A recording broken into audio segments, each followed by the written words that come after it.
এই ঘটনা সত্যি ভয়াবহ আর একেবারেই অলীক নয়। সুদূর উত্তরবঙ্গের ছোট্ট এক চা বাগান ঘেরা গ্রাম, নাম রংতাং।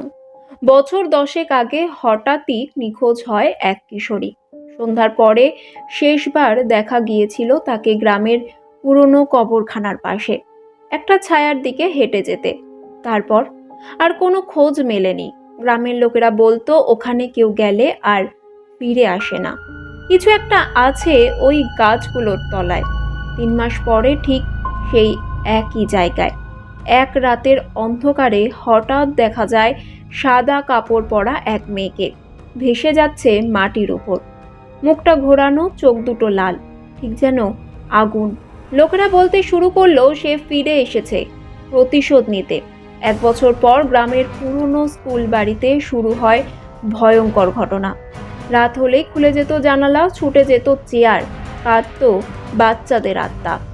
একজন শিক্ষক একদিন সাহস করে ক্যামেরা বসান ক্লাসরুমে। ওই ফুটেজ দেখে সবাই স্তব্ধ। রাত 3:15, স্পষ্ট দেখা যাচ্ছে হাওয়াহীন ঘরে এক মহিলা হেঁটে বেড়াচ্ছে আর হঠাৎ ঘুরে তাকাচ্ছে সোজা ক্যামেরার দিকে। গ্রামটি এখন প্রায় পরিত্যক্ত। যারা থাকেন তারা সন্ধ্যার পর দরজা বন্ধ করে রাখেন, কারণ তারা জানেন সে এখনো আছে অন্ধকারেই, অপেক্ষা করছে।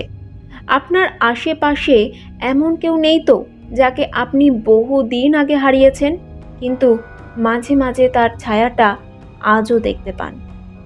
এই ভিডিওটি শেয়ার করুন যদি আপনিও কোনো সত্যি ভয়ানক ঘটনা বিশ্বাস করেন। সাবধান থাকুন, কারণ তেনারা আমাদের চেয়ে বেশি কাছেই থাকে।